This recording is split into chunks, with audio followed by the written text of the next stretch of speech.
सब तो पूर्व परिचित होंगे मुझसे, ऐसा लगता है हमको, ठीक है, फिर भी हम बतला दें।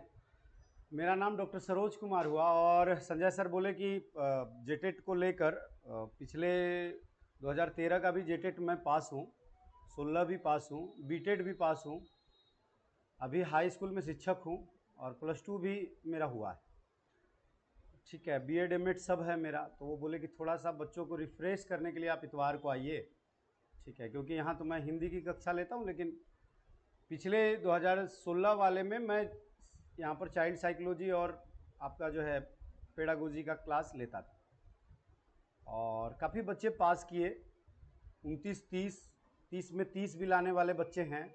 कुंदन है जो 30 लाया था। सभी बच्चे अब विद्यालय में हैं, अपने कर्तव्य का निर्वहन कर रहे हैं।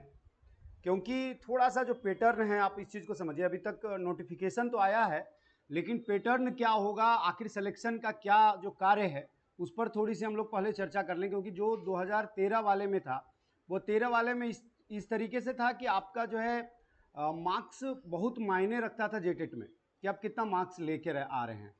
क्योंकि मान के चलिए 90 है तो 2 पॉइंट जोड़ा जाता था, ठीक है, आपका 105 है तो आपका जो है 4 पॉइंट जोड़ा जाता है। ऐसे करते हुए 135 वाले में 10 पॉइंट जोड़ा जाता था। 135 से अधिक अगर 150 में आप लेकर आए हैं तो 10 पॉइंट जोड़ा जाता था।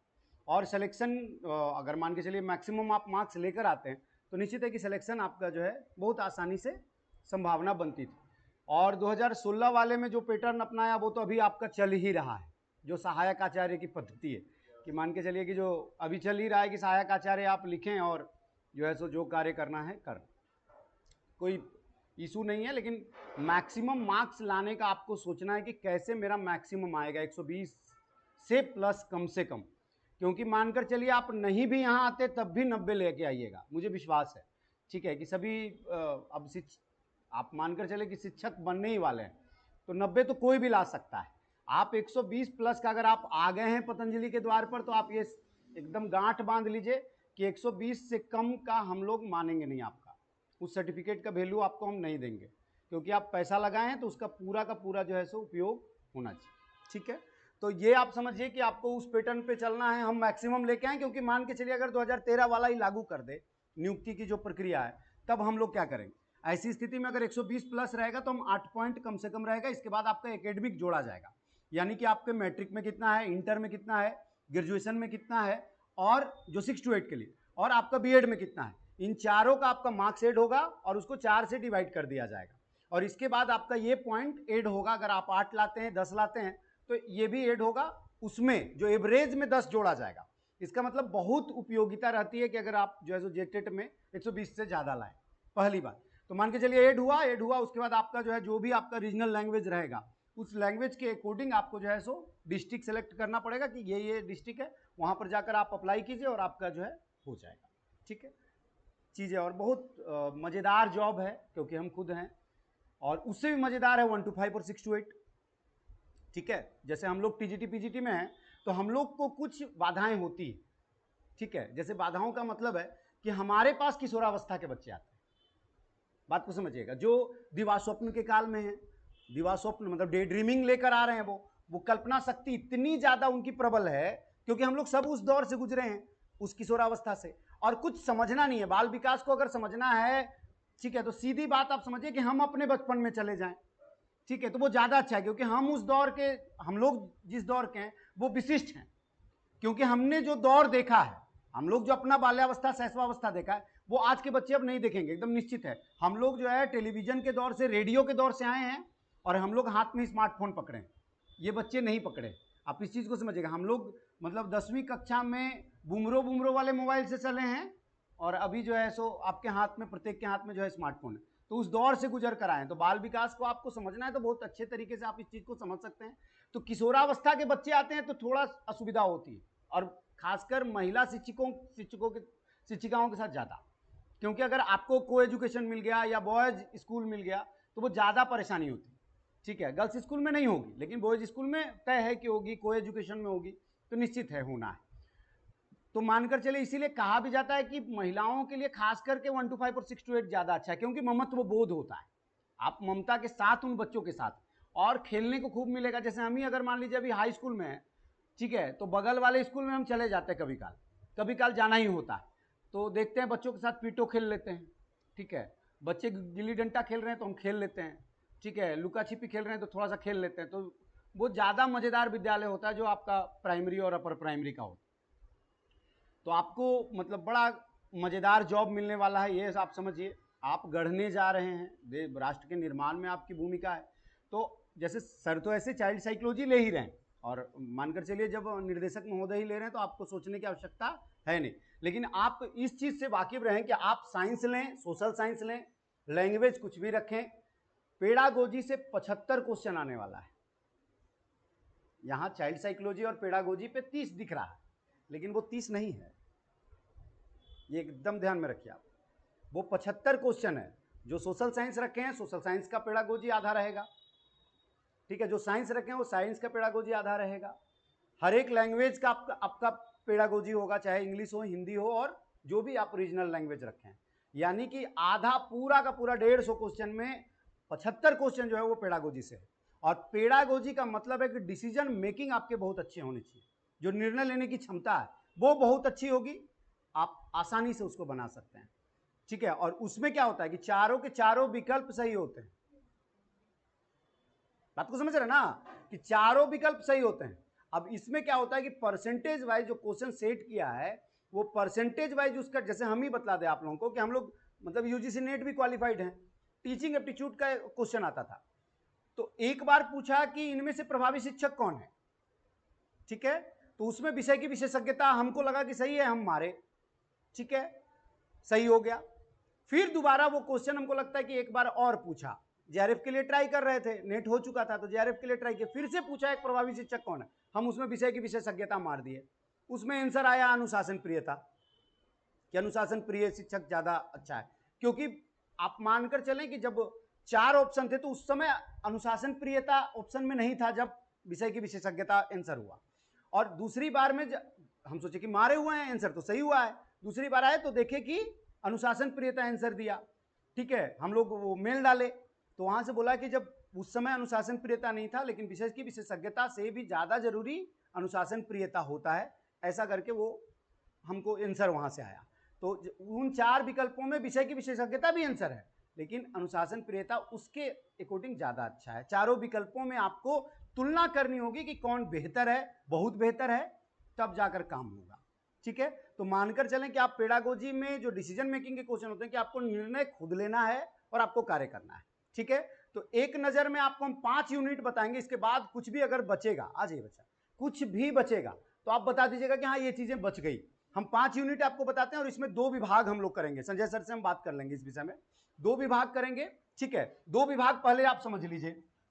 एक विभाग काम करता है बाल विकास,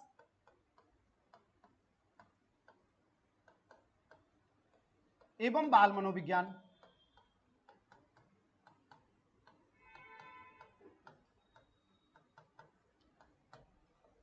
और दूसरा जो विभाग काम करता है वो काम करता है शिक्षा शास्त्र का।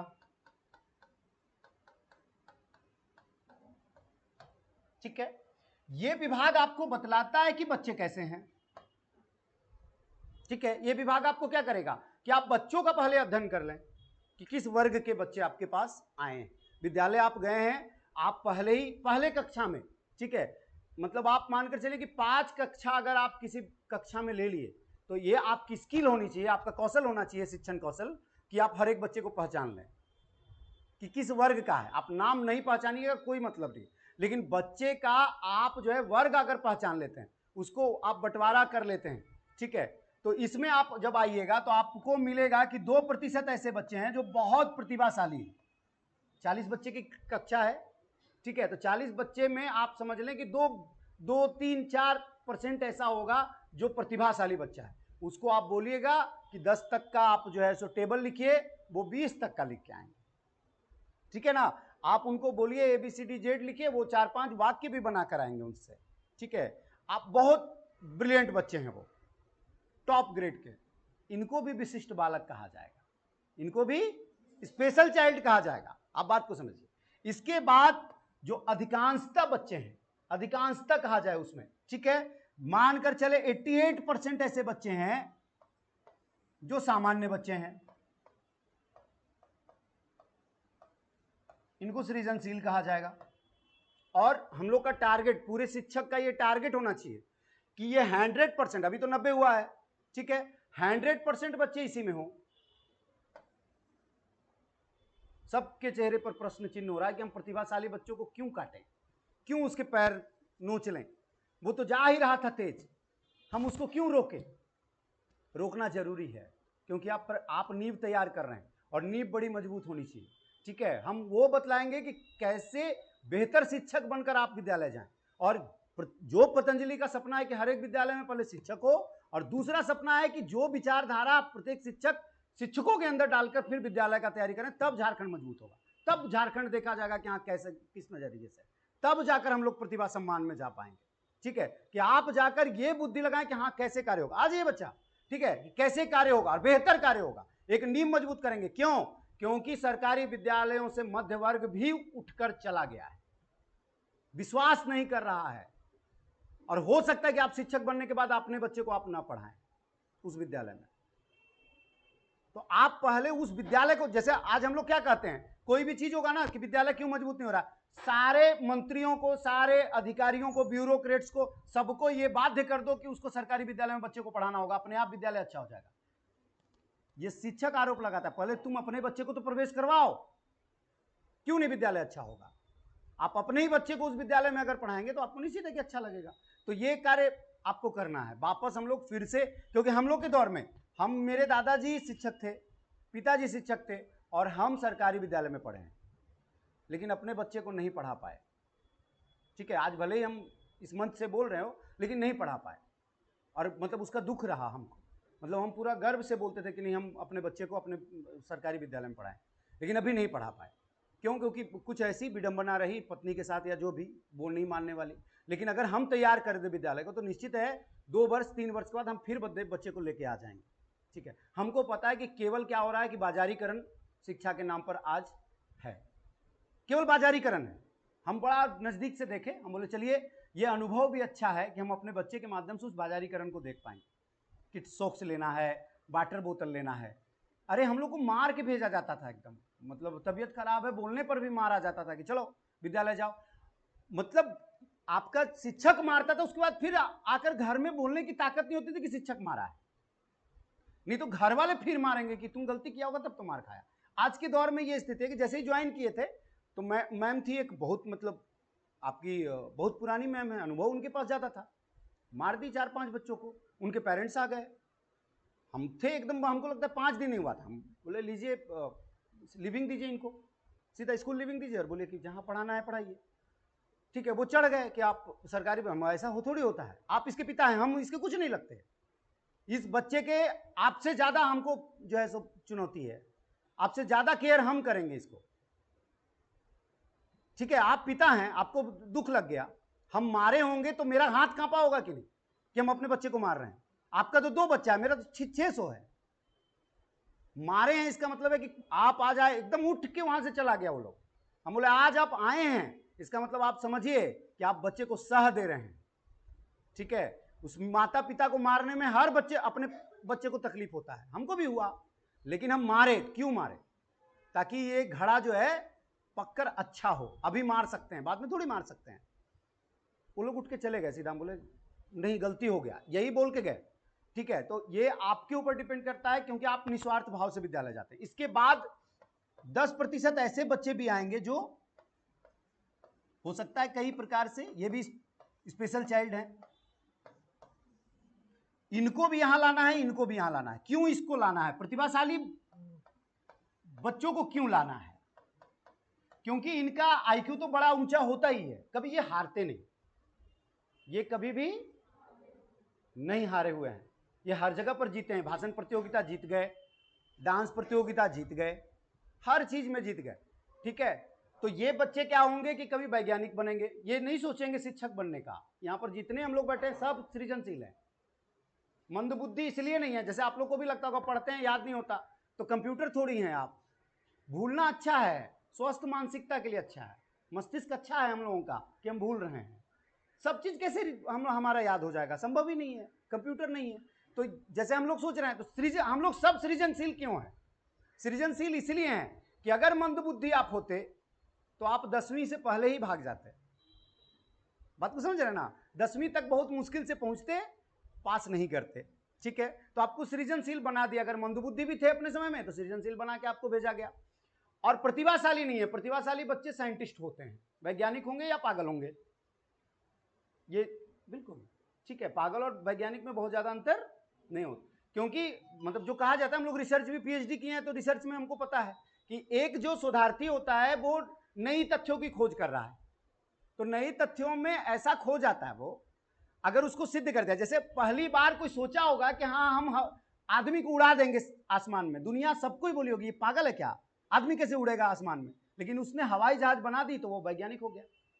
हर पागल उसी तरह का कुछ नया क्रिएशन सोचता है, बेचारा नहीं कर पाता तो पागल है, कर दिया तो वैज्ञानिक हो गया, सीधी बात है। तो ये तो वो बच्चे हैं, लेकिन क्या होता है कि इनको प्रतिभाशाली बच्चों को भी सृजनशील बनाना है। तुम्हारी बुद्धि लब्धि उतनी ही रहे, लेकिन तुम सृजनशील बनो। क्यों बनो? क्योंकि कभी भी हार, इसमें हार पता चलता है। सृजनशील बच्चों को क्या होता है, हम लोग फेल होते हैं, अरे फेल हो गए, आराम से एक्सेप्ट कर लिए।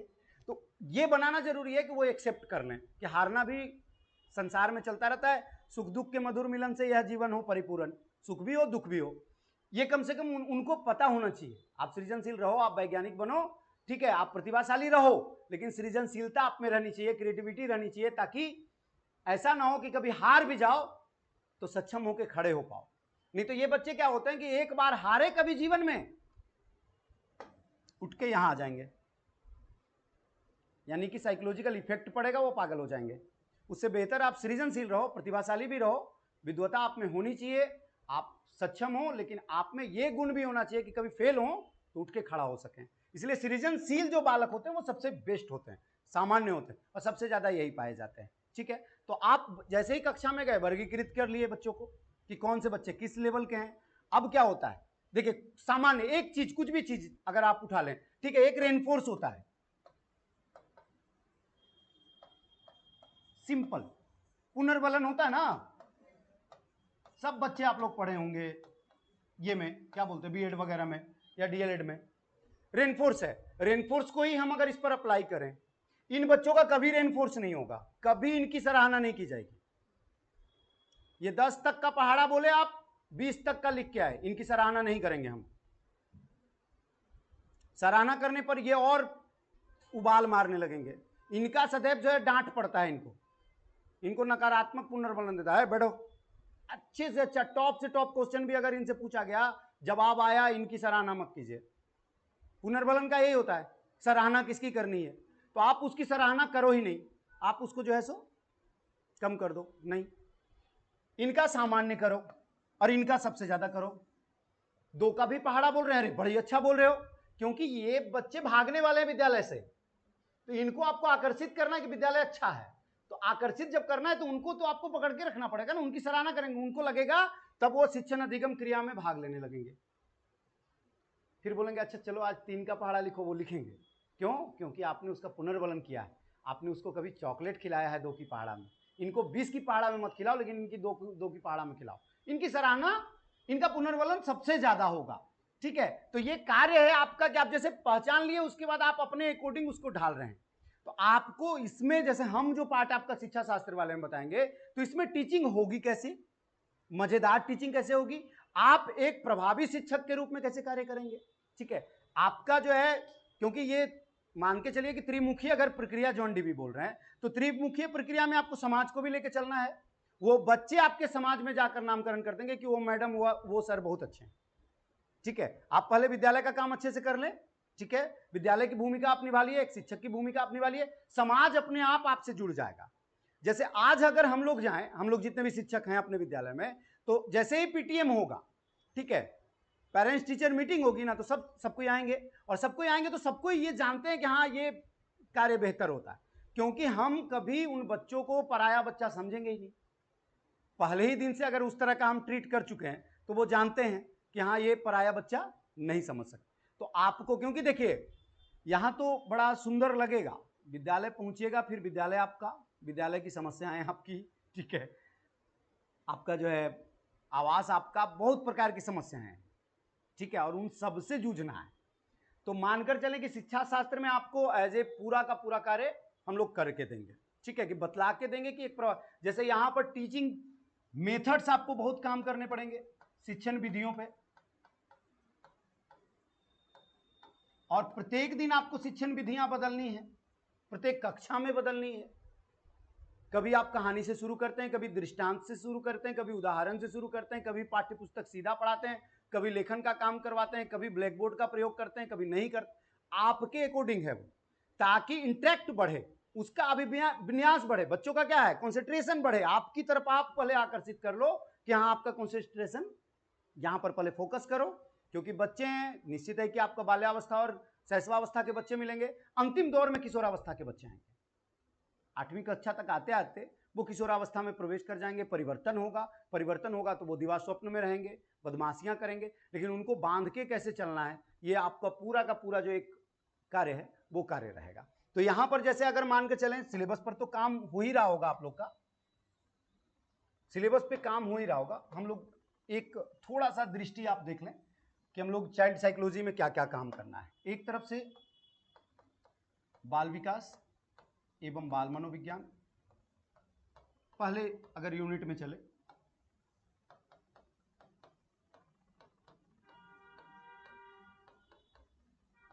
इसमें दृष्टि करें, इसको आप 4 वर्गों में बांट दें। पहला वर्ग जिसको कहा जाएगा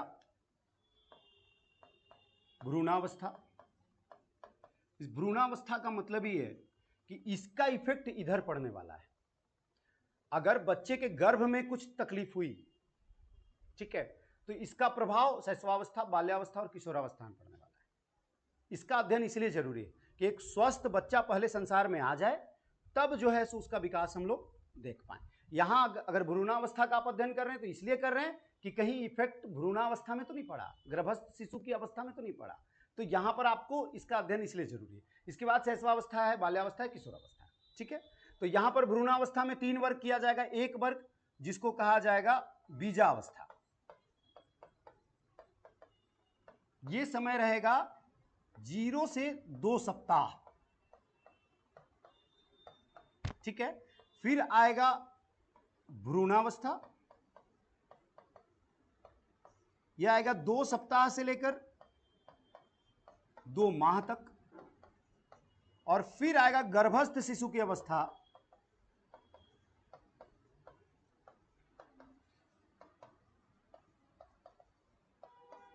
ये रहेगा 2 माह से लेकर 9 माह तक, ठीक है। दूसरे वर्ग में जब आएंगे हम लोग शैशवावस्था,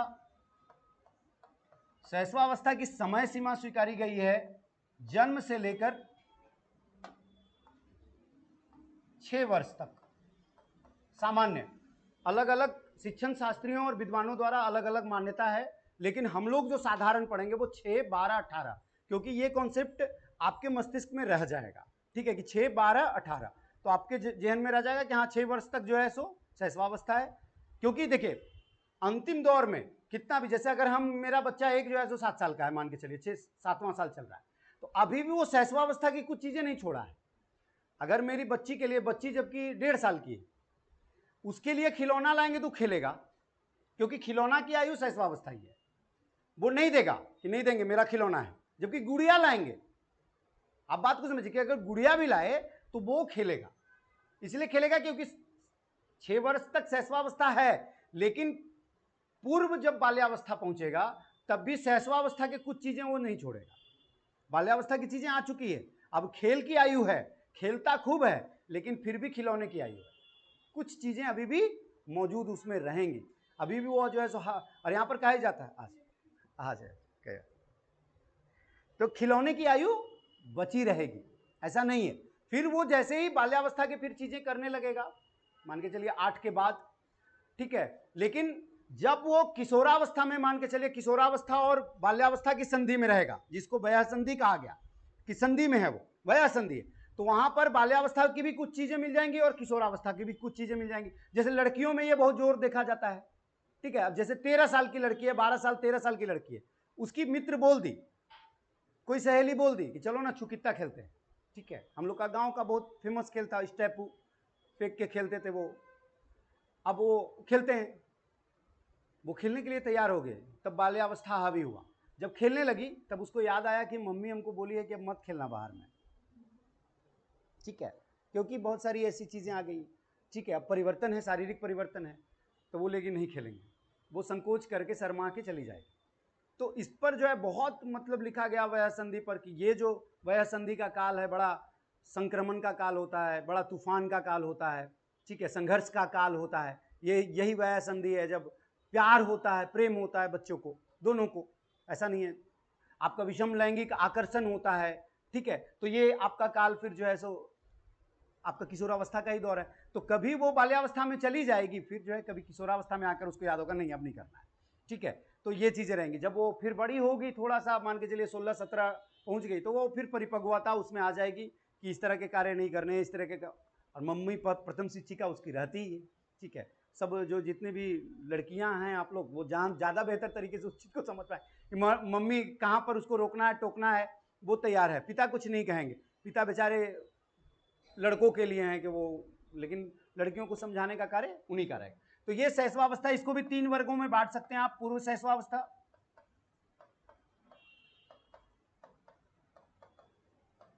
यहां पर हम बतलाए भी कि इसकी मतलब मानकर चलें कि ये जो प्रारंभ हुआ ये एकदम बिल्कुल शून्यकाल है, बच्चे का शून्यकाल है। यहां पर बिल्कुल आप कह सकते हैं कि शुरुआती दौर है, बबलाना से शुरू होगा, भाषागत विकास में 2 वर्ष में बहुत ज्यादा तो आप मानकर चले 10 से 15-20 शब्द ही रहेंगे बच्चे के जहन में, इससे ज्यादा नहीं रहेगा, ठीक है, भाषागत विकास। मध्य शैशवावस्था,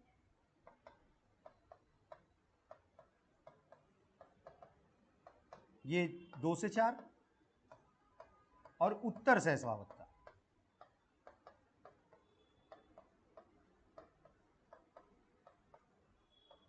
ये 4 से 6। तीसरे वर्ग में आएंगे बाल्यावस्था, इसका भी 3 वर्ग कर सकते हैं। पूर्व बाल्यावस्था, कॉन्सेप्चुअल चलिएगा ज्यादा आसान हो जाएगा, कुछ है नहीं। पूर्व बाल्यावस्था 6 से 8 वर्ष, मध्य बाल्यावस्था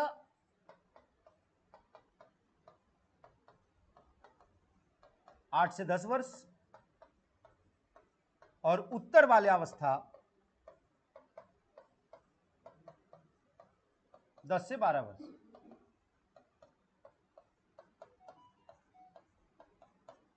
यहां आइए किशोरावस्था, जिसको कहे भी कि तूफान का काल है, दिवा स्वप्न का काल है, संघर्ष का काल है। पूर्व किशोरावस्था, जैसे मेरे घर में जैसे पिछले जितने भी टेट हुए 16 वाले टेट में, अभी भी अगर बच्चों से हम लोग पूछते हैं जो 29 लाए 30 लाए, तो वो बोलते हैं कि सर आप कहानियों के माध्यम से बहुत अच्छे से बताते थे। मेरे घर में 6 बच्चे हैं, ठीक है, और हर साइज के हैं, ठीक है। तो जब 2016 में ले रहे थे उस समय तो 3 ही बच्चे थे घर पे, ठीक है।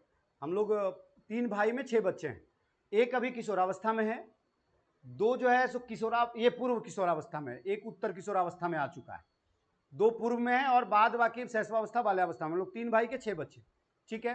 तो मानकर चलें जितने भी प्रयोग हम पढ़ाते भी थे, प्रयोग भी कर लेते थे, ठीक है, कि जैसे 3 थे ना वो लोग उस समय, तो 2 बॉल एक कलर का ले गए और एक बॉल डिफरेंट कलर का, ठीक है, ये जानकर ले गए कि क्या चीजें हैं जब वो बाल्यावस्था में थे, खेल की आयु में। ये तो खिलौने की आयु है, लेकिन खेल की आयु में जब ले गए कि बॉल ले गए, तो जो डिफरेंट कलर का ले गया उसके लिए तीनों लड़ाई कर गए कि मुझे ये चाहिए, बल्कि सेम ब्रांड सेम चीजें, केवल कलर अंतर था, ठीक है।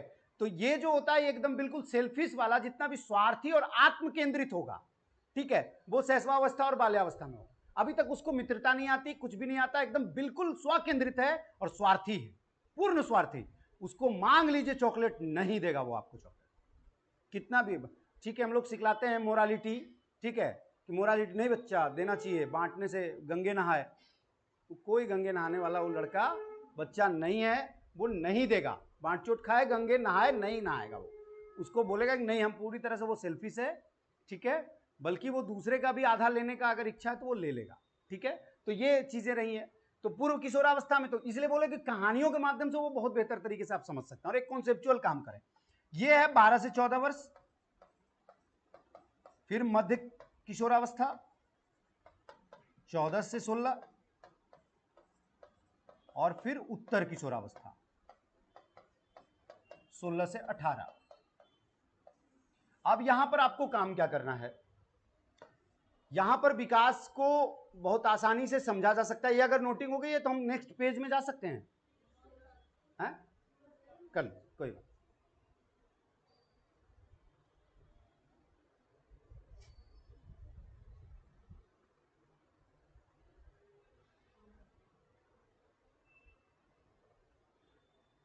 वही करेंगे सर, तो ये सारी चीजें बतला ही रहे होंगे हम लोग जो है सो वो शिक्षण शास्त्र वाला जो जितना भी काम है पेडागोजी वाला, क्योंकि 75 आपका सीधा आप बात समझिए सोशल साइंस में है तो सोशल साइंस का पेडागोजी पे जितना बल दीजिएगा उतना अच्छा है। आप सीधा सीधा तो पढ़ ही रहे हैं और कुछ नहीं करना। जैसे देखिए आप जाकर ना वहाँ 5 टू लेकर 5वीं कक्षा से लेकर 8वीं कक्षा का जो JCERT वाला किताब आता है ना या NCERT वाला किताब आता है उसको आप पकड़ लीजिए और सोशल साइंस पे उतना ही काम कीजिए, ठीक है ना। सोशल साइंस पे, साइंस पे आप उतना ही काम कीजिए। अपना वो 6 to 8 का पूरा काम आप कर लीजिए। 1 to 5 वाले भी ध्यान में रखें कि इन्वायरमेंट के लिए आप अपना किताब ले लें बेहतर तरीके से, तो वो आप मानकर चलिए। लेकिन 6 to 8 के लिए आप साइंस वाली किताब ले लीजिए, भौतिकी क्या है, जीव विज्ञान क्या है, ठीक है, आपका जो है गणित पर क्या आएगा, तो वो चीज़ें आप कर लीजिए, एक बार कंप्लीट करके रखिए क्योंकि क्वेश्चन वहीं से राइज होने वाले हैं। दूसरा कि आप पेडागोजी पर बल दीजिए, हम लोग कोशिश करेंगे 120 से प्लस होने का, और वो आपके थोड़ी सी आपका जो है सो आपके मेहनत पर काम करता है कि 135 प्लस अगर कर लें तो वो 10 पे 10 पॉइंट मिल जाएगा तो हम लोग को ज़्यादा अच्छा हो।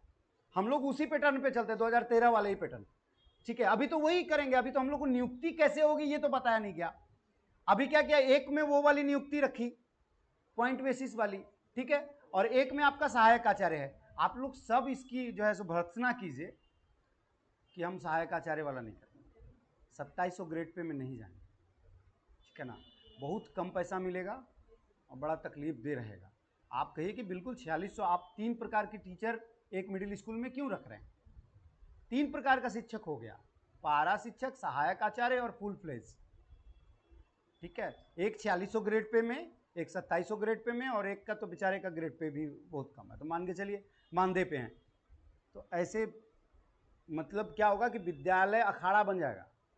पारा शिक्षक और फुल फ्लेज में तो लड़ाई चल रही है, आपको इतना पैसा मिलता है हम क्यों काम करें, पारा शिक्षक कहेंगे। ये मतलब विद्यालय में आंतरिक संरचना उसकी बिगड़ जा रही है, ठीक है ना। तो उसके लिए आप जो है सो ये कहें कि नहीं हम लोग भाई 4600 ग्रेड पे दीजिए, क्यों हम कम में करें। आपको 30-35 हज़ार में मज़ा नहीं आएगा, 70-72 मिले तब तो मज़ा है, ठीक है, तो वो ज़्यादा अच्छा है, ठीक है। हम लोग का होगा भी नहीं, पूरेगा भी नहीं। आप सामाजिक राजा हैं, आर्थिक राजा कभी नहीं बनिएगा। जिस प्रोफेशन में आ रहे हैं आप सामाजिक राजा हैं, आप जिधर से गुजरिएगा उधर प्रतिष्ठा है। चाय दुकान पे बैठिए, मास्टर साहब प्रणाम लीजिए, चाय पीजिए, ठीक है। घर घर जाइए, आपको खूब मान मर्यादा खूब रहेगा। फॉर्चून की दुकान पर सर झुका के पार होना पड़ेगा। राशन की दुकान पे काहे कि बहुत उधारी रहेगा, 3 महीने से पेमेंट नहीं आया है तो आप तो सर ही झुकाना पड़ेगा ना, ठीक है। लेकिन 3 महीने में आ जाएगा तो जमा करके रखिए कि थोड़ा थोड़ा दें, ठीक है। तो वो आपको मैनेजमेंट करना है, कैसे करना है। आर्थिक रूप से राजा नहीं रहेगा। दादाजी मेरा ये लाइन बोलते थे कि हम शिक्षक हैं और हम लोग जो है सो सामाजिक राजा हैं। आप निर्माण करते हैं, मतलब हमको लगता है कि जितना उम्र हो रहा है उतना तो हम देखे हैं शिक्षक का क्या धर्म है, क्या भूमिका है। विद्यालय में जन्म हुआ है मेरा, क्योंकि वहीं पे दादाजी थे, पिताजी थे, विद्यालय में ही रेसिडेंशियल था शुरुआती दौर में, तो जन्म मेरा हुआ है। विद्यालय क्या होता है बचपन से देखते आ रहे हैं, और बड़ा मतलब एक प्रभावी शिक्षक होता कैसा है, वो धोती और कुर्ते वाला जो जमाना था, ठीक है, कैसे। अभी भी हमको लगता है कि हम शिक्षक तो हैं, उसी क्षेत्र में हैं, लेकिन सबसे बड़ी बात कि हम अभी भी अपने नाम से परिचित नहीं है, हम जाने नहीं जाते।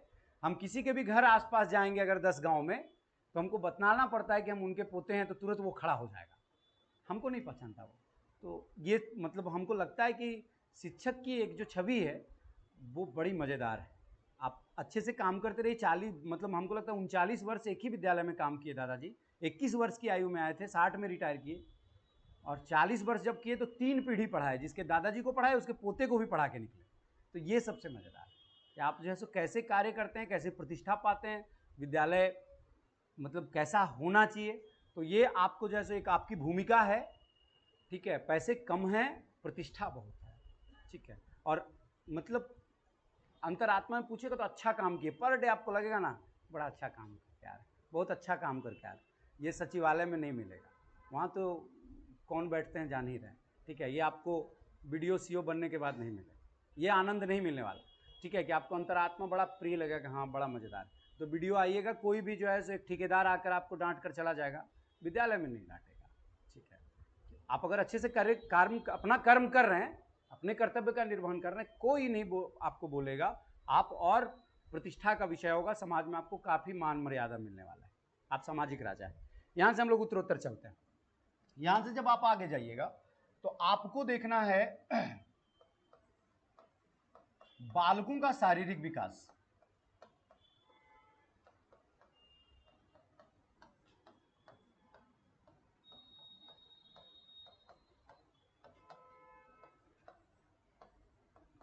बालकों का मानसिक विकास,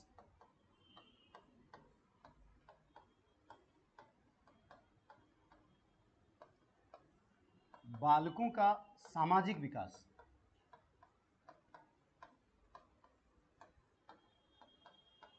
कहीं बालक एकांत तो नहीं हो रहा, आप ये भी ध्यान में रखना है, कहीं बालक एकांत में तो नहीं जा रहा, तो आपको बड़ा गौर करना है, क्योंकि किशोरावस्था में प्रवेश करने के बाद बहुत चाहता है कि हमको एकांत मिले, मेरा अपना बेडरूम हो, ठीक है, खुद इस चीज को हम लोग जी चुके हैं, मेरा अपना बेडरूम हो, हम अपने हिसाब से सजा के रखें, ठीक है, हमको एकांत में रहने दो, ठीक है, पहाड़ वहाड़ पे जाकर बैठेगा, बाल्यावस्था में बिना मतलब के भ्रमण करेगा, बाल्यावस्था जो है ना बिना मतलब का घूमेगा, वो उसको कोई काम नहीं है फिर भी वो घूम रहा, ठीक है, बिना मतलब के भ्रमण की प्रवृत्ति उसमें पाई जाएगी, ठीक है। तो ये सारी चीजें रहेंगी, तो आपको बड़ा गौर करना है कि वो सामाजिक किस तरह से है, मेल जोल बढ़ा रहा है या नहीं, दोस्तों में है नहीं। और यहां से ही व्यक्तित्व आप देख सकते हैं कि जो आपका है, ठीक है, कि मनोवैज्ञानिक रूप में अगर व्यक्तित्व देखना है तो आप देखते हैं इदम तो नहीं है, अहम तो नहीं है, परम अहम तो नहीं, ठीक है, ये वर्ग होता है। सामाजिक रूप में आप देखेंगे कि ठीक है उसका विकास ऐसा तो नहीं है कि वो अंतर्मुखी है, बहिर्मुखी है कि उभयामुखी है, उसके व्यक्तित्व को आपको पर्सनालिटी को देखना पड़ेगा कि अच्छा ये अहम वाला है, परम अहम वाला है कि इदम वाला है, ठीक है। जैसे सुपर ईगो किस में होता है, जैसे हम लोग में सुपर ईगो होगा, मेरी मम्मी में सुपर ईगो होगा, दादाजी में सुपर ईगो होंगे, पापा में सुपर ईगो होगा। जैसे हम ही अगर मान ले पापा को बोले इस बात को, ठीक है, कि पापा ऐसा करते हैं, हम आज्ञा नहीं दे सकते ऐसा करते हैं, नहीं पापा ऐसा करते तो अच्छा होता, बोलने का तरीका होता है। परिवार में भी आप इस चीज को समझ, क्या आपसे जब बड़े हैं, बड़े भैया को ही हम बोलें या पापा को बोलें तो ऐसा करते तो अच्छा होता, हम अपना जो काम है हमको लगता है कि ऐसा सामाजिक रूप में करें तो ज़्यादा अच्छा है, ठीक है, तो हम उनको मतलब उन पर ही छोड़ेंगे, निर्णय वो लेंगे अंततः, नहीं तो उनका सुपर ईगो फ्लो कर जाता है, ठीक है।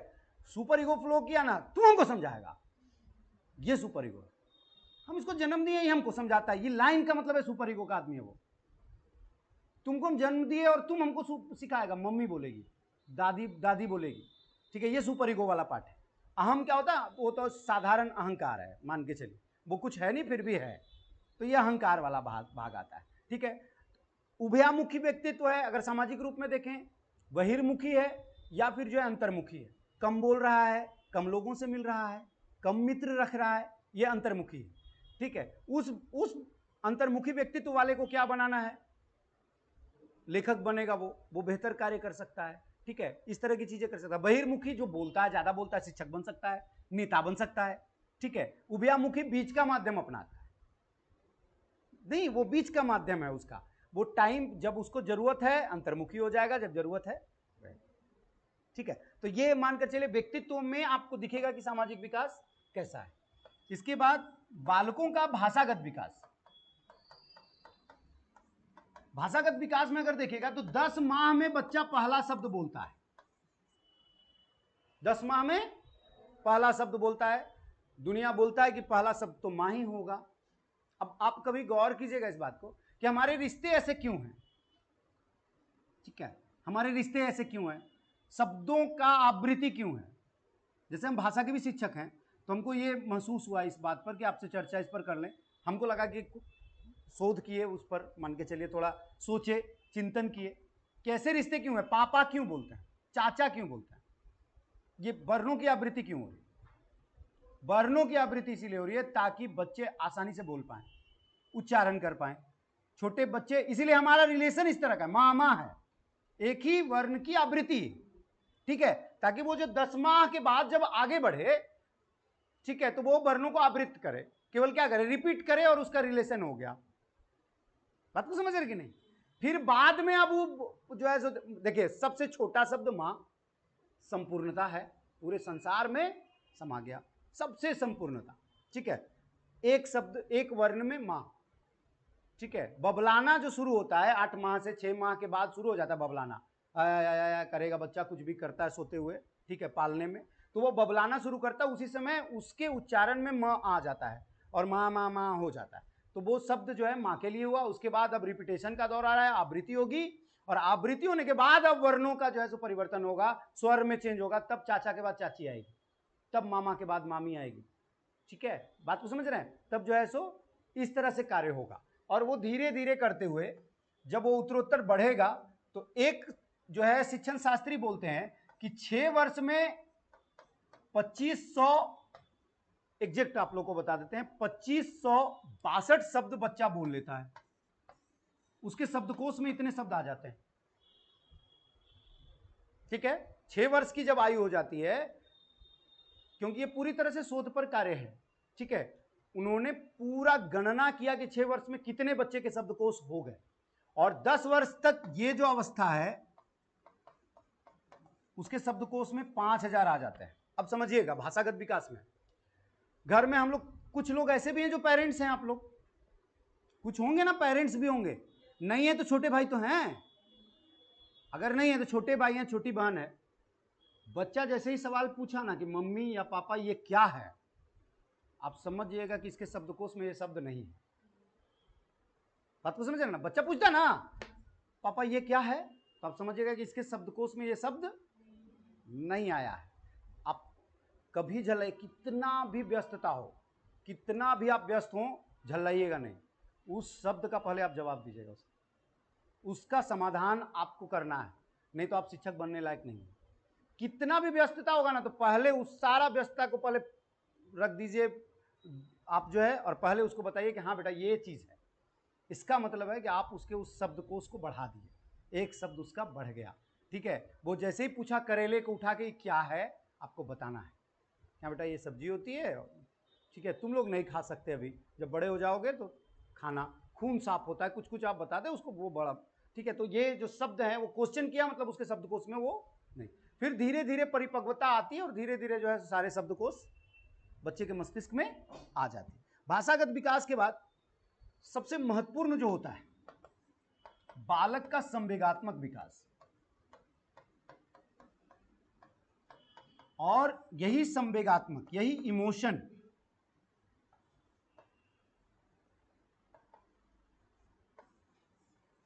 कि अस्थिरता का काल चल रहा है अभी, ये जो संवेगात्मक अस्थिरता का काल चल रहा है बच्चों में, ठीक है, ये जो दौर है, हम लोग के दौर में नहीं, हम लोग के दौर में रोना हम लोग रोना ही जानते थे, हंसना हंसना ही जानते। सहस्वावस्था तो होता ही है कि छने रुष्टा छने तुष्टा रुष्टा तुष्टा छने छने, ठीक है। सहस्वावस्था क्या होता है कि तुरंत से रोया, तुरंत से हंसा, ठीक है। जैसे अभी हुआ क्या कि हम मान के चलिए आपको पढ़ाने के लिए हम बहुत दिन से अब चाइल्ड साइकोलॉजी नहीं लिए थे, तो हम वाइफ को बोले कि तुम नाश्ता बना रही है, तो हम पढ़ने बैठ गए। तो बगल में मैया दूध पी रही थी, अब पीते पीते वो देखी कि कॉपी उपी फाड़ भी दी, एक पेज फाड़ दी, तो उस समय तक नहीं बोले, हम बड़ा संयम रखे और उसको कभी नहीं डांटे, तो कहा कि ना दूध का बोतल ऐसे करके गिरा दी, मेरा पूरा कॉपी में जहाँ लिख रहे थे वहीं पे, मैया खाली इतने ही जोर से बोले, ऐसे करके वो बनाई। अब वो एकदम अब रोएगी, हम बोले कैसे बनाई, मुंह कैसे बनाई, तो हंसने लगी, ऐसे करके हंसने लगी। तो छने रुष्टा छने तुष्टा रुष्टा तुष्टा छने छने, सहस्वावस्था में आप तुरंत से हंसते हुए बच्चे को रुला सकते हैं और रोते हुए बच्चे को हंसा सकते हैं, एकदम बिल्कुल। लेकिन ये धीरे धीरे स्थिर होता जाएगा, ठीक है। तो संवेग के अस्थिरता का दौर क्यों है, इसके पीछे का सबसे बड़ा जो आपका कारक है, अजगर है या शैतान है, वो मोबाइल है। संवेग अस्थिर हो चुके हैं बच्चों के, ठीक है। 10 घंटे 12 घंटे देख रहे हैं बच्चे मोबाइल, जिसके कारण उनको पता ही नहीं है कि संवेग होते क्या हैं, इमोशन क्या होता है, मार पड़ने पर रोना है या हंसना है। ठीक है, आपका जो है दुख होता है तो क्या होता है, सुख होता है तो क्या होता है, अचानक से झल्ला कर चिल्ला बैठते हैं बच्चे। ये इमोशनल क्या हो रहा है कि इम्बैलेंस्ड हो चुका है पूरा। ठीक है बच्चा, इसको आपको सुधारना है तो ये जो काम है मोबाइल को आपको जितना ज़्यादा दूर रख सकते हैं दीजिए, क्योंकि मान के चलिए एकल परिवार में हैं आप, संयुक्त परिवार तो है नहीं। जो दौर अभी चल रहा है, जैसे हमारे घर में क्यों आखिर ऐसा हो रहा है, तो इसके पीछे का कारण है कि हम लोग एकल परिवार है। ठीक है, अब 3 भाई हैं हम लोग, तीनों अलग रहते हैं। मम्मी जो है सो जहां मन होगा वहां जा सकती है, पिता जहां मन होगा वहां जा सकते हैं। बच्चे को कोई देखने वाला नहीं है तो मोबाइल पकड़ा दो उसको, उसकी रस्सी है वो बांध कर उसको रख दिए मोबाइल में, वो खाना बना रही है, हम नहा रहे हैं, हमको ड्यूटी जाना है। एकल परिवार के कारण उसको ज़्यादा से ज़्यादा दिया, उसको कम से कम कर दो। ठीक है, धीरे धीरे जैसे आयु बढ़ेगी वो खुद समझ जाएगा कि मोबाइल बुरी चीज़, और एक दौर जो है सो आएगा। तो संवेगात्मक स्थिरता अभी बहुत ज़्यादा है बच्चों में। ठीक है, जो बच्चे आएंगे वो भी मोबाइल वाले आएंगे, इसलिए हम बताएं कि ये सबसे ज़्यादा इमोशनल कब हर्ष होगा, कब विषाद होगा, कब कुंठा होगी, कब दया आएगा, कब घृणा करना है, उनको नहीं पता है। किस चीज़ को घृणा बोलते हैं वो नहीं जानते। ठीक है, क्या चीज़ें हैं, तो वो जो जितने भी संचारी भाव हैं, उन संचारी भावों को, उन इमोशन को आपको ही डालना है, अभी डालना ही पड़ेगा आपको जाकर विद्यालय में। ठीक है, तो ये संवेगात्मक आपका विकास है। आगे चलें, नैतिक विकास। और नैतिक विकास जो होगा वो मूलतः आदर्शवाद की स्थापना पर होगी। आज जो दौर है उस दौर में इस आदर्शवाद के बदल जाने के कारण हमारा आदर्श बहुत उच्च नहीं है। ठीक है, हम लोग के समय में मान के चले राम कृष्ण, ठीक है, ईसा मसीह वगैरह या विवेकानंद, वैसे हमारे आदर्श हुआ करते थे। कोई भी धर्म के हो, कोई भी चीज़ों को हो, हम लोग वो नहीं मान रहे। हमको देखना है कि आदर्श हमारा क्या था। हम राम को आदर्श रखते थे, हम कृष्ण को आदर्श रखते थे, हम ईसा मसीह को जिस त्याग के लिए मान कर चले सूली पर चढ़ गए, हम वैसे आदर्श रखते थे। अब आदर्श कौन है हमारे समाज में? सलमान खान आदमी पे आदमी चढ़ा दे रहा है, गाड़ी चढ़ा दे रहा है, हमारा आदर्श है? तो निश्चित है कि हमारा परिणाम भी क्या होगा। अगर हम लक्ष्य बहुत अच्छा नहीं रख सकते तो हो सकता है क्या हमारा परिणाम अच्छा हो सकता है? नहीं, निश्चित है कि विकृत होगा। ठीक है, हमारे अंदर भी वो विकृति आएगी। इस पर अभी एक फिल्म आई थी उड़ता पंजाब, इस आदर्शवाद पे, नकारात्मक आदर्शवाद पे। ठीक है, हम उन बच्चों को, जैसे उसमें दिखलाया गया, बहुत अच्छा दिखलाया गया कि वो जो है जेल में है, जो उसका आदर्श है, और जो आदर्श मान रहा है वो भी जेल में है। हनी सिंह का ही या किसी कलाकार का ही दिखलाया गया जो ड्रग्स लेता है।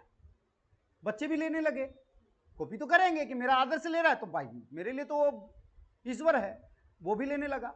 और जब वहां पहुंचा दोनों जेल में तो बोला आप मेरे जो है सो फेवरेट रहे हो, फैन, मैं तुम आपका सुपर फैन हूँ। ठीक है, बहुत तेज चलता हूँ। ठीक है, सुपर फैन जिसको बोले तो सुपर फैन हूँ, ऐसे हूँ ऐसे हूँ। बोला तुम क्यों पहुंचे? बोला माँ को मार दिए। बोला क्यों? तलब लगी थी। आप तो पीते हैं, आप ड्रग्स लेते हैं, हमको भी तलब लगी थी, माँ ने पैसे नहीं दिए, माँ को मार दिए। उसको इतना आत्मग्लानि हुआ जीवन में। यानी कि आप समाज को एक अच्छे आदर्श को जब तक नहीं दीजिएगा नैतिक विकास नहीं हो सकता। आपको देना पड़ेगा, चाहे प्लेटो से दें, अरस्तु से दें, सुकरात से दें, आपको जहां से भी दें आपको देना पड़ेगा। एक अच्छा आदर्श दीजिएगा तभी जो है सो नैतिक विकास हो सकता है और संस्कार विकसित हो सकता है। इसीलिए एजुकेशन में आज जो है प्रयोजनवाद चल रहा है। जैसे हम लोग अगर शिक्षा में प्रयोजनवाद का दौर है कि प्रयोजनवाद का मतलब क्रिया कीजिए और क्रिया के उपरांत जो है सिद्धांत बनेगा। लेकिन जो दौर हम लोग आदर्शवाद का था, संस्कार डालने के लिए आपको फिर से आदर्शवाद का जो है सो पल्लू पकड़ना पड़ेगा। आप कितना भी प्रकृतिवादी हो जाएं, आप कितना भी यथार्थवादी हो जाएं, आप रूसों को माने, लेकिन आपको अरस्तु पकड़ नहीं पकड़े, आपको प्लेटो पकड़ना पड़ेगा, हमारे अरविंदो दर्शन को पकड़ना पड़ेगा, हमारे विवेकानंद के दर्शन को पकड़ना पड़ेगा, गांधीवादी दर्शन को पकड़ना पड़ेगा अगर बच्चे में संस्कार चाहिए तो। अन्यथा बच्चे आपके सामने अमेरिका उड़ जाएंगे आपके बच्चे, ठीक है, और आपको छोड़ देंगे, मरने के बाद भी नहीं आएगा उन्हें। इसलिए नैतिक विकास भी शिक्षा में तो ये जरूरी है और आपको वो आदर्श देना पड़ेगा। जाकर आप उनके सामने खुद आदर्श बन जाइए। कैसा होता है, आपको त्याग करना पड़ेगा, आपको कुछ कुछ चीजें बदलनी पड़ेगी, संयम रखना पड़ेगा, सुचिता रखनी पड़ेगी, तब जाकर ये काम हो सकता है और स्पष्टता हो सकता है। ठीक है, तो इसको आपको देखना है। इसके बाद मान लीजिए प्रभावित करने वाले कारक क्या क्या होंगे। 2 वर्ग, एक वंशानुक्रम आपको अच्छे से पढ़ लेना है, हेरिडिटी, ठीक है ना, वो 23 गुणसूत्र, ठीक है, जाइगोट, पूरी तरह से आपको संयुक्त कोष से पढ़ लेना है, कैसे लड़के का जन्म होता है, कैसे लड़कियों का जन्म होता है। और इसमें 6 मुख्य रूप से काम करते हैं, 3 प्रमुखता है। 6 जो है सो आपका भिन्न भिन्न है, लेकिन 3 है, समानता का नियम, भिन्नता का नियम और प्रत्यागमन का नियम। ये 3 आपको वंशानुक्रम के नियम पढ़ने पड़ेंगे। ठीक है, समानता के नियम में माता पिता जैसे हैं वैसे ही बच्चे हो गए, भिन्नता में अलग हो गए। अलग का मतलब है कि गोरे माँ बाप का सांवला भी हो सकता है, ठीक है, गेहुआ भी हो सकता है, गोरा भी हो सकता है, काला भी हो सकता है, ठीक है। लेकिन प्रत्यागमन जस्ट अपोजिट बोलता है कि गोरे माँ बाप का काला ही बच्चा हुआ, ठीक है ना। तो ये 3 नियम वंशानुक्रम में काम करते हैं। और दूसरा जो प्रभाव है वो है वातावरण का, और वंशानुक्रम का प्रभाव को भी समाप्त किया जा सकता है। किससे? वातावरण से। इस पर सबसे बड़ा उदाहरण है कि आपके सामने 2 फिल्में आई हैं जो पूरी तरह से पेडागोजी पर आधारित है। एक फिल्म थी टार्जन और दूसरा फिल्म थी अभी जो है मोगली वाला जंगल बुक, ठीक है। ये दोनों के दोनों सच्ची घटना पर आधारित है, ठीक है। दोनों की दोनों फिल्में सच्ची घटना पर आधारित है, ठीक है। 6 महीने के बच्चे को लोमड़ी भेड़िया उठाकर ले गया जंगल और वो 14 वर्ष बाद लौटा वो बच्चा, और जब 14 वर्ष तक वो जंगल में रहा तो कभी 2 पैर पे नहीं चल पाया, क्योंकि उसका वातावरण पूरा जो है किशोरावस्था तक वातावरण जो है जंगल का रहा, और वो जानवरों को देखकर ही बड़ा हुआ, जानवरों को देखकर ही जो है सो सीखा। इसके कारण वह जो है पूरी तरह से जंगली ही रहा, और उसको पूरा लाया गया, लेकिन वो वंशानुक्रम में फिर ढला नहीं, मनुष्य नहीं बन पाया, वो वैसा ही रहा। और टार्जन भी यही घटना है, ठीक है। तो उसको जो है बच्चे को जाते समय माँ बाप गलती से जो है सो छूट गया वो, और उसके कारण जो है वो जीवन पर्यंत उसी अवस्था में रहा, ठीक है। यानी कि वंशानुक्रम के प्रभाव को वातावरण से बदला जा सकता है। आप स्वस्थ वातावरण अगर इन्वायरमेंट बच्चे के सामने बना देते हैं तो कितना भी बिगड़ा हुआ बच्चा है वो अच्छा हो जाए, वो देख कर सीख कर आपका जो है सो कार्य करने लगे। इससे आगे अगर चले, इसके बाद दूसरे यूनिट में जब आप जाइएगा, बाप रे बाप 1 घंटा तो बीत गया।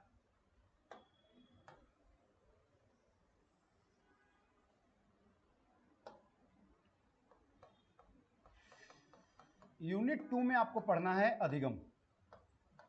अधिगम से मिला जुला एक शब्द है शिक्षा, दोनों में फिर भी अंतर है। और तीसरा वर्ग होता है शिक्षण का। इसी पार्ट को हम चाह रहे हैं कि आपको हर संडे टीचिंग वाले पार्ट में कि आप एक एकदम बेहतरीन शिक्षक बनकर कैसे विद्यालय में जाए, हम इस पर आपसे चर्चा करना चाहते हैं हर बार, ठीक है। संजय सर इस सब पर काम करते रहेंगे क्योंकि वो रेगुलर हैं, मेरे पास थोड़ा समय नहीं है, ठीक है। जिम्मा तो मेरे ही जिम्मे था, लेकिन फिर हम बोले कि सर नहीं कर पाएंगे, और जैसे मान लीजिए नज़दीक में एग्जाम है तो हम लोग सिलेबस कंप्लीट भी कर लेना, तो कम से कम ठीक है हम संडे संडे को आकर आपको पॉलिश कर देंगे, जो काम रहेगा, जो चीज़ समस्या रहेगी उस पर काम कर लेंगे, ठीक है। तो शिक्षण वाले पार्ट को हम पकड़ते हैं, बाल विकास को सर को पकड़ने देते हैं, कोई बात नहीं, आप मंडे टू फ्राइडे आप लीजिए, संडे को हम लोग जो है सो कार्य इस पर कर लेंगे, ठीक है। अधिगम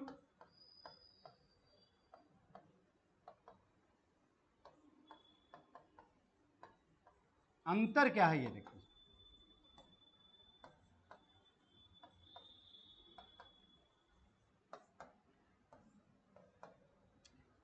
सीखना, ठीक है। दोनों काम शिक्षा और शिक्षण का अर्थ चलिए सीखना, ठीक है। अंतर क्या है दोनों में? अंतर यह है कि एक सैद्धांतिक है और एक व्यवहारिक, ठीक है। हम लोग जानते हैं झूठ बोलना पाप है, ये क्या है? शिक्षा है, हमको मिला, बचपन से मिला, झूठ बोलना पाप है, पाप है, पाप है, ठीक है। हम रोज 100 झूठ बोल रहे हैं, मतलब अधिगम नहीं हुआ है, मतलब हम उसको व्यवहार में जब तक नहीं लागू करेंगे, नहीं झूठ नहीं बोलेंगे, तब तक लर्निंग नहीं माना जाए। वो अधिगम तब होगा जब हम व्यवहारिक रूप में उसको अपना लेते हैं, ठीक है। और ये कहता है कि ज्यादा परिपक्व व्यक्ति कम परिपक्व व्यक्ति को परिपक्वता प्रदान करे, मैच्योरिटी प्रदान करे शिक्षण। ठीक है, एक ज्यादा परिपक्व व्यक्ति है जो कम परिपक्व व्यक्ति को परिपक्वता प्रदान कर रहा है, जो उसके अंदर है वो सारा कुछ दे रहा है शिक्षण। ठीक है, तो हम लोग मान के चलिए इसमें जैसे अधिगम को समझना है, कोई भी थ्योरी आप उठा लीजिए, कोई भी थ्योरी अधिगम का। ठीक है, मान लीजिए थार्नेडाइक का थ्योरी हम लोग उठा रहे हैं, एसआरबी थ्योरी। ठीक है, हाँ, एसआरबी थ्योरी अगर उठा रहे हैं, इसको कहा जाता है उद्दीपक अनुक्रिया अनुबंधन का सिद्धांत।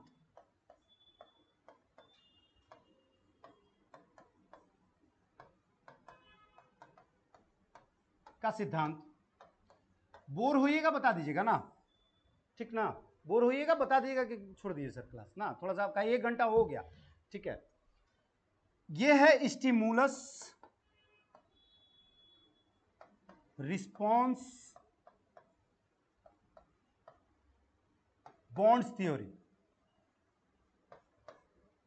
ठीक, हम लोग के जीवन में अधिगम क्या है आप समझिएगा इस चीज को, एक थ्योरी से आप समझ सकते, बाद बाकी आपको बता देंगे। ये व्यवहारवादी थ्योरी है। संज्ञानवादी में मस्तिष्क का काम है, व्यवहारवादी में आदत का काम है कि जितना हमारा आदत बन पा रहा है। ठीक है, एसआरबी थ्योरी क्या कहता है कि हमारे अंदर करोड़ों उद्दीपक, लाखों उद्दीपक रोज जन्म लेते हैं, रोज, प्रत्येक दिन।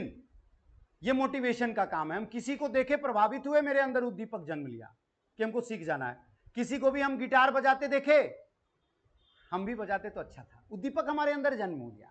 लेकिन जन्म लेना ही, सीखना नहीं। आप किसी को भी किसी के व्यक्तित्व से प्रभावित हो सकते हैं, किसी के पढ़ाने से प्रभावित हो सकते हैं, कहीं पर भी आप प्रभाव ग्रहण किए, मोटिवेशन लिए और आप अभिप्रेरणा ले लिए, और अभिप्रेरणा लेने के बाद आप बोले कि बहुत अच्छा है, मेरे अंदर भी होता। सीख नहीं पाए आप। आपको क्या करना पड़ेगा कि गिटार बजाते हुए देखे, उद्दीपक जन्म लिया, आपको उसके अनुकूल रिस्पॉन्स करना पड़ेगा। आप एक अच्छा शिक्षक ढूंढिए, एक अच्छा गायक ढूंढिए, आप उसके वहां जाकर रोज सीखिए, अनुक्रिया कीजिए। आप जितना रिस्पॉन्स कीजिएगा, जितना आप गिटार बजाइएगा, अभ्यास कीजिएगा, उतनी जल्दी आप सीख जाइएगा। और इन दोनों के बीच जो सहसंबंध बनेंगे, आपको अधिगम हो जाएगा। ठीक है, आपको क्या होगा?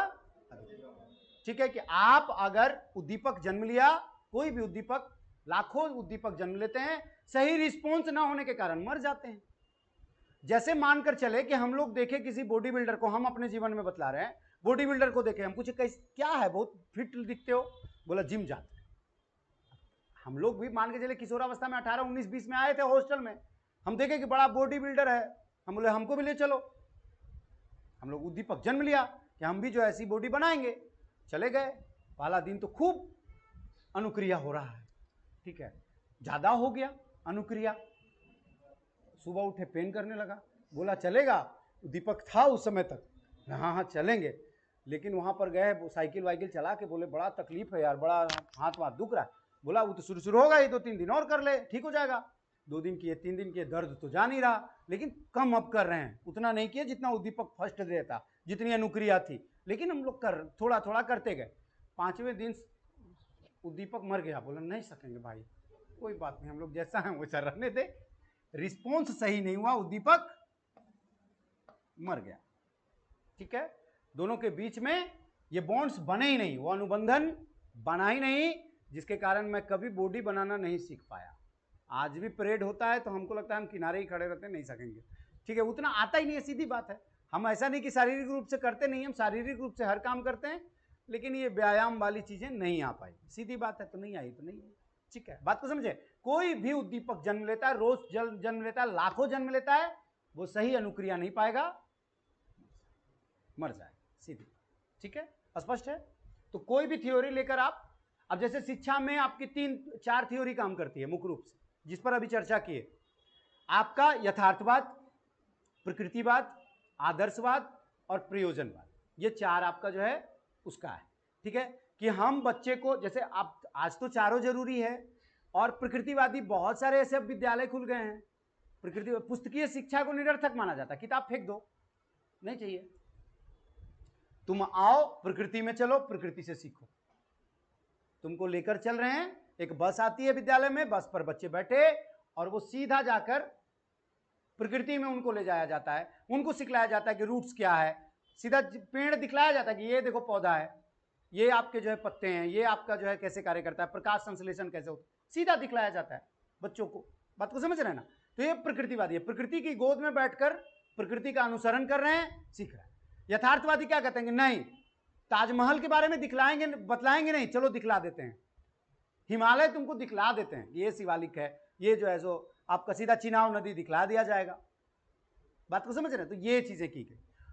आदर्शवाद, जैसा कि हम बतलाए कि संस्कार के लिए आदर्शवाद सबसे ज्यादा जरूरी है शिक्षा में, ठीक है, कि अगर हम अपने आइडियलिज्म को नहीं बदलें, हमारे आदर्श बहुत अच्छे होने चाहिए और बच्चों के भी होने चाहिए, तब जाकर उनका अनुसरण वो करेगा, संस्कार तभी विकसित होंगे, नैतिक विकास तभी होगा, अन्यथा नहीं हो सकता।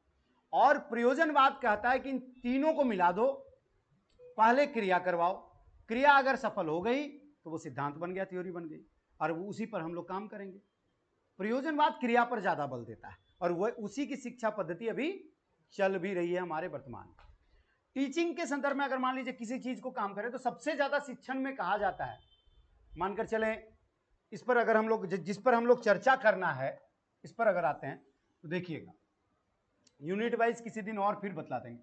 टीचिंग पर जब आप काम करेंगे, ये गड़बड़ हो गया,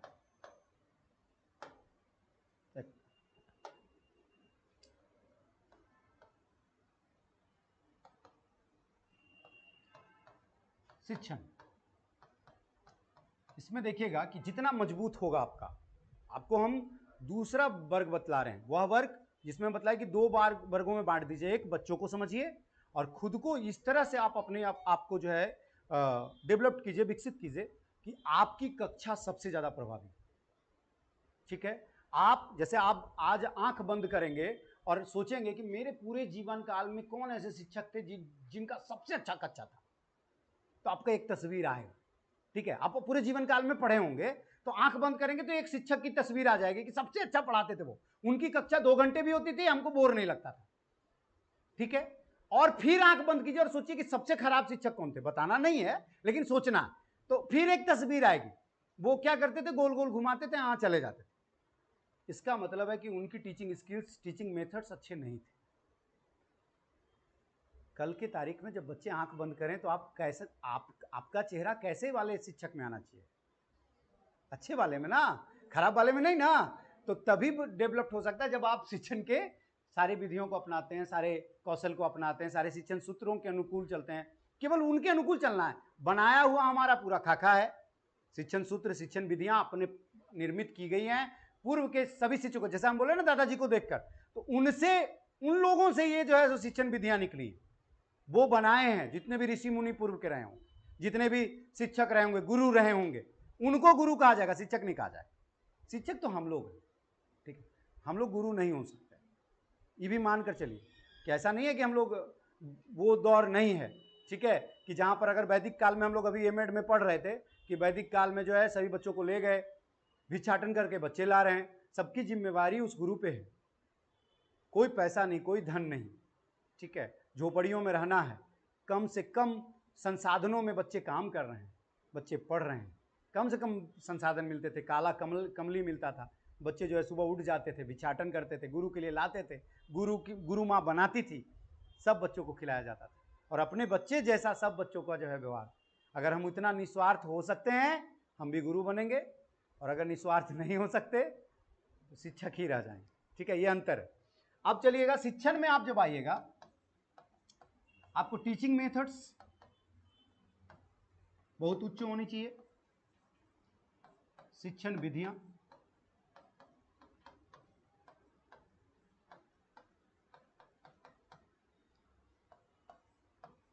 टीचिंग स्किल्स बहुत अच्छे होने चाहिए। ये आपको बीएड में जब माइक्रो टीचिंग आप कर रहे थे तो आपके अंदर डेवलप किया गया होगा, हैं, विद्यालय जाकर काम कर लिए होंगे, माइक्रो टीचिंग के दरमियान आप एक एक करके टीचिंग स्किल्स डेवलप किए होंगे, उद्दीपन भिन्नता क्या है, पुनर्वलन कौशल क्या है, ठीक है, यांत्रिक कौशल क्या है। अब तो यंत्रों का सहारा लेना पड़ेगा, हम लोग शुरुआती दौर में आया ये बोर्ड तो हम लोग नहीं चला पाते थे, अभी वो बहुत सारा चीज़ हम नहीं चला पाते हैं, तो यांत्रिक विधि मेरे अंदर हो सकता कम हो, हम तो अभी भी लैपटॉप नहीं चला पाते हैं, तो मान के चलिए कि आपका यांत्रिक कौशल भी होना चाहिए, क्योंकि अब हर विद्यालय में आपको प्रोजेक्टर मिल गया है लगभग। हमारे यहाँ तो दो दो है, ठीक है, और प्रत्येक दिन उसकी भी कक्षा होती है, क्योंकि शिक्षण सहायक सामग्री में जो श्रव्य और दृश्य वाला है वो पूरा आ चुका है। अब आप वीडियो दिखाइए ना बच्चों को, आसानी से तो पढ़ रहे हैं, ठीक है, तो कोई दिक्कत नहीं। टीचिंग स्किल्स तीसरे नंबर पर, टीचिंग फॉर्मूलाज।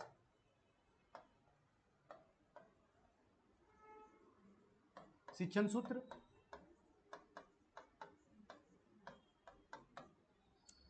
चौथे नंबर पर M of teaching.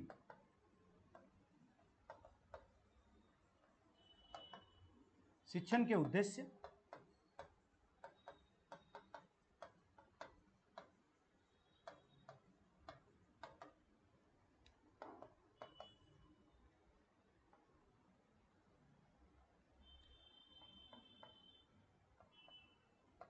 Teaching learning material.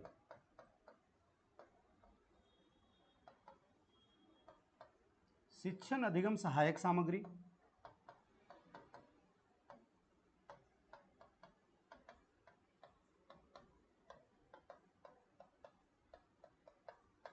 इस पर काम।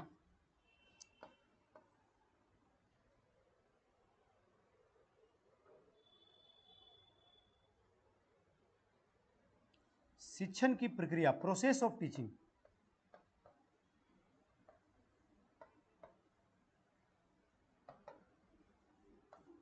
शिक्षण की प्रक्रिया।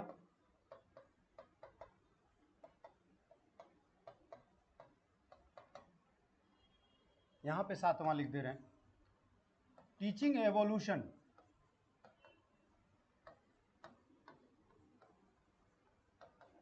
शैक्षिक मूल्यांकन।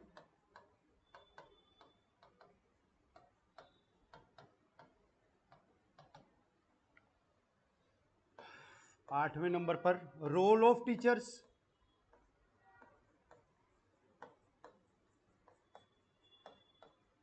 शिक्षकों की भूमिका।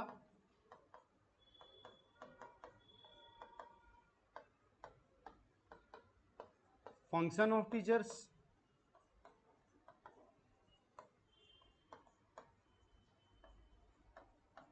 शिक्षकों के कार्य।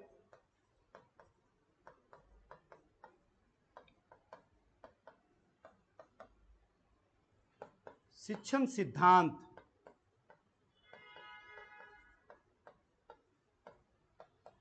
Teaching theory.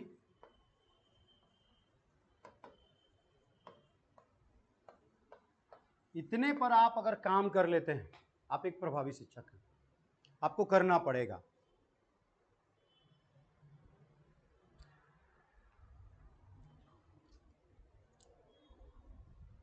जैसे किस इसमें सबसे बेहतर क्या है कि आप बहुत अच्छा एम लेकर जा रहे हैं कक्षा कक्षा।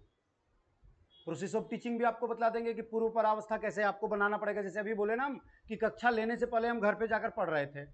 हायर एजुकेशन में तो पर डे पढ़ना पड़ेगा, और पढ़ने से अगर परहेज है, शिक्षक मत बनिए। अगर आपको लग रहा है कि नहीं जीवन, आपको लग रहा है नौकरी करने के बाद पढ़ना नहीं पड़ेगा, तो आप गलत प्रोफेशन में आ रहे हैं। आपको जीवन पर्यंत पढ़ना पड़ेगा, कोई उपाय नहीं, ठीक है। अगर उससे परहेज है नहीं तो आप भूल जाइए, मत पढ़िए। अच्छा सी खराब शिक्षक बनने से अच्छा मत बनिए। सीधा बात है, एकदम सीधा बोलेंगे। खराब शिक्षक बनने से अच्छा है, आपको बनना है तो एकदम तगड़ा शिक्षक बनकर जाइए। सब आंख बंद करे, कल आपका चेहरा उसके चेहरे उसके आंखों में आना चाहिए। बस हमको ये पसंद है और कुछ नहीं, ठीक है, ये चाहिए। जैसे एम ऑफ टीचिंग में अगर चलें कि आप पहले से उद्देश्य अपने अंदर ले रखे हैं, क्या क्या उद्देश्य, हमको क्या काम करना है आकर जाकर, ठीक है। इस पर जो है ये अगर हो गया तो हम आगे बढ़े, होगी, ठीक है। जैसे मानकर चलें शिक्षण के उद्देश्य में सबसे अच्छा जो सिद्धांत है बीएस ब्लूम दिए,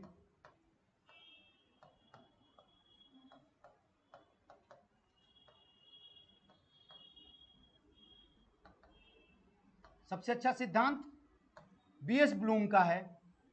उन्होंने 3 वर्गों में बांटा।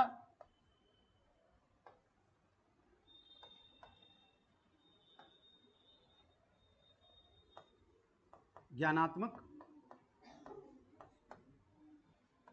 भावात्मक और क्रियात्मक उद्देश्य।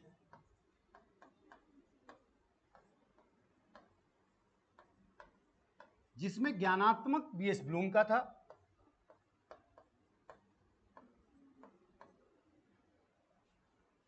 ये कर्थवाल का था और ये सिम्पसन का था।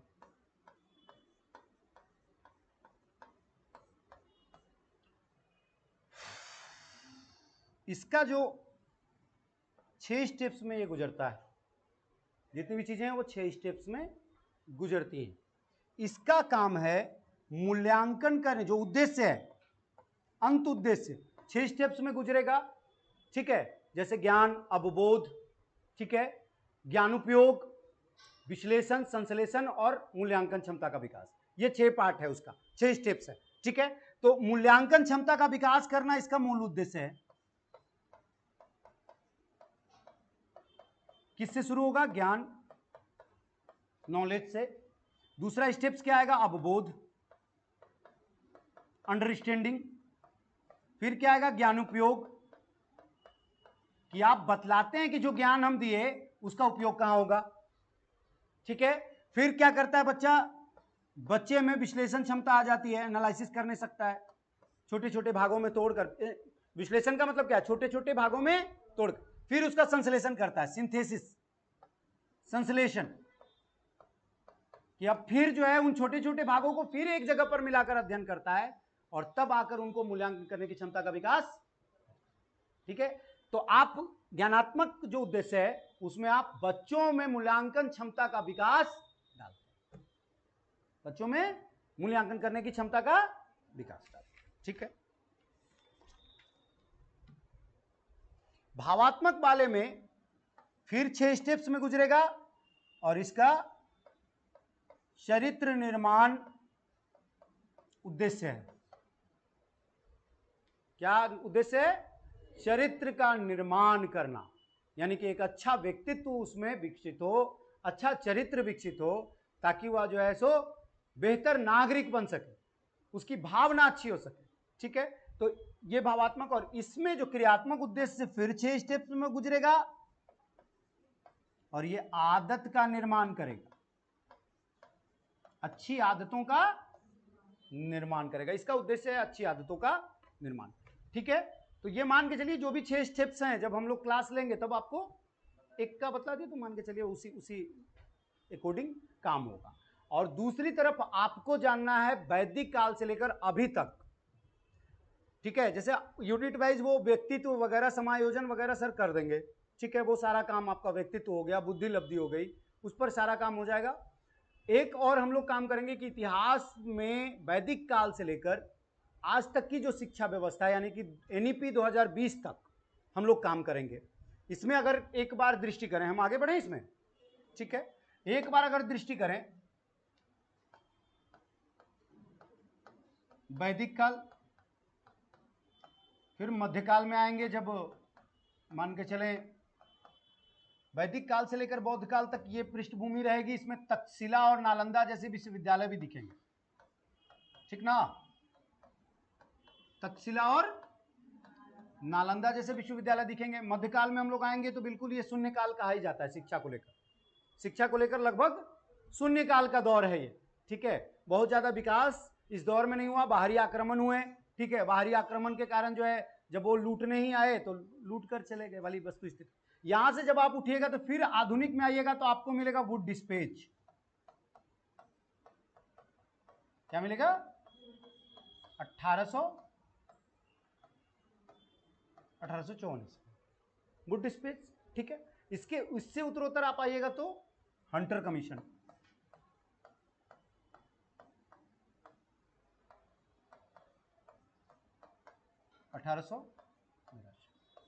इसके बाद भारतीय शिक्षा आयोग,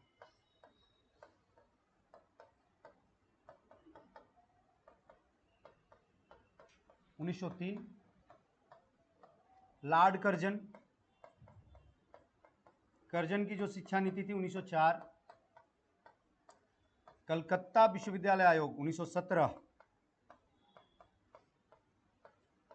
विश्वविद्यालय आयोग 1917। इससे उत्तरोत्तर आएंगे तो हाटोक समिति 1929। सार्जेंट योजना 1944। ठीक है। हाँ, अब आ गए हम लोग, आजाद हो गए हम लोग। क्या हो गए? आजाद हो गए, स्वतंत्रोत्तर। फिर आएंगे राधा कृष्णन आयोग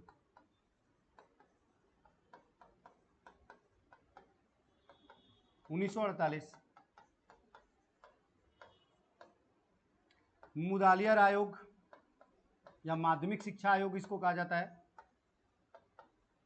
मुदालियर आयोग या माध्यमिक शिक्षा आयोग 1952। विश्वविद्यालय अनुदान आयोग यूजीसी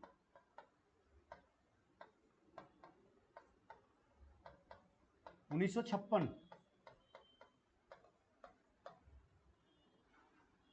कोठारी आयोग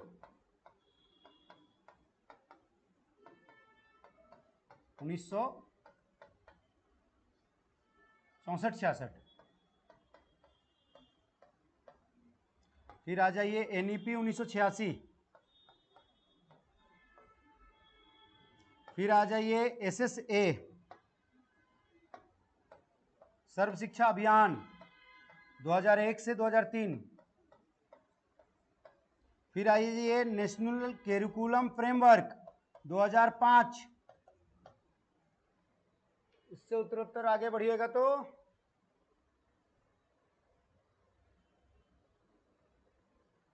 फिर एनसीएफ 2009 भी है।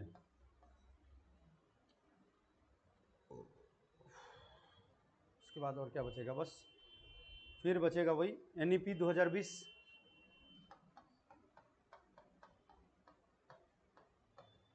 जहां पर एनईपी 1986 10+2+3 वाली पद्धति में चल रही थी, यहां पर इसकी प्रक्रिया कैसे चलेगी? 5+3+3+4।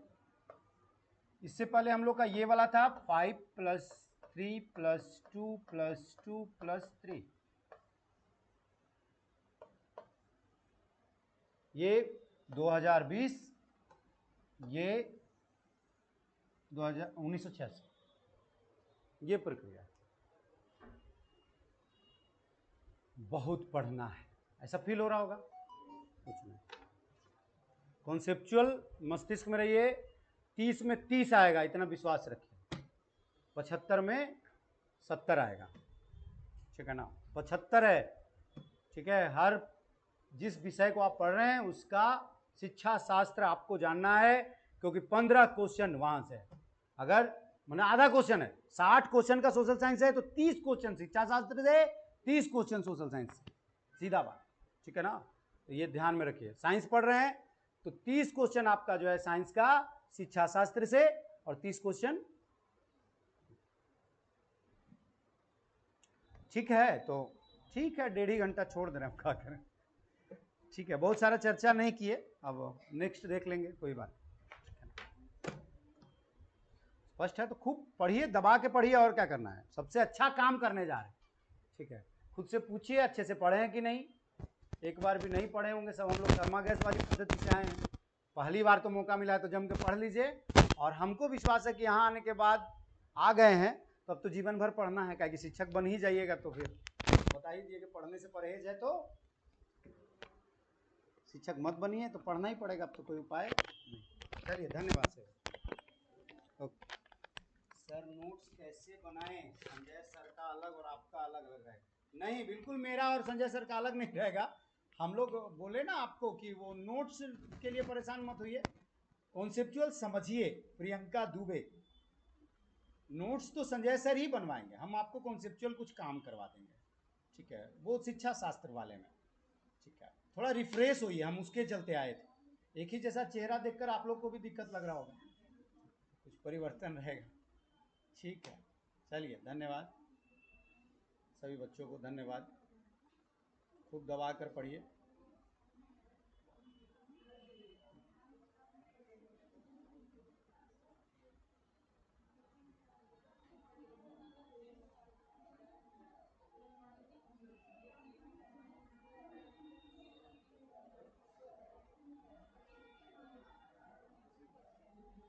चलिए, थैंक यू सभी बच्चों।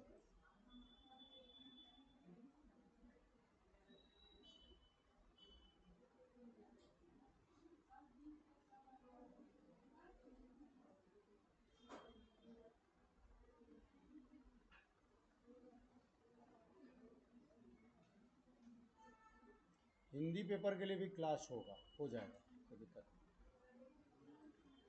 यहाँ पर है ना कि कोई भी शिक्षक मतलब ऐसा नहीं है कि कोई स्पेशलाइजेशन लेकर आए। संजय सर भी हिंदी पढ़ाते हैं, ठीक है ना, उसके लिए परेशान मत हो। व्याकरण हमको लगता है कि मेरे से अच्छा पढ़ाते हैं, हम लिटरेचर अच्छा पढ़ाते हैं तो वो व्याकरण अच्छा पढ़ाते हैं, क्योंकि व्याकरण गणना वाला विषय है तो वो अच्छा। हम काव्य शास्त्र अच्छा पढ़ा सकते हैं, लिटरेचर अच्छा पढ़ा सकते हैं, ऐसा नहीं है, ठीक है, जो जिनको जो अच्छा लगे वो। मेरे पास थोड़ा समय नहीं रहता, सर बोले कि नहीं स्पेशल थोड़ा बच्चों को रिफ्रेश कीजिए, ठीक है, उनका डर भागे। और आप तो पूरा जैसे पास किए 13-16, ठीक है, तो थोड़ा आप ज्यादा बेहतर तरीके से नजदीक से देखे हैं तो हम मतलब शिक्षक मत समझिएगा, हम विद्यार्थी और रहना चाहते हैं, ठीक है, वो तो वो ज्यादा अच्छा है कि आप लोग के समतुल्य है। ठीक है, धन्यवाद, ठीक है।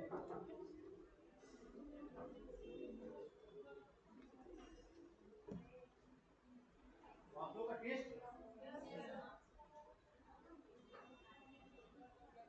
अगर वो पद्धति रहेगी तो अच्छा है ना, हम लोग 120 प्लस चले जाएंगे और अच्छा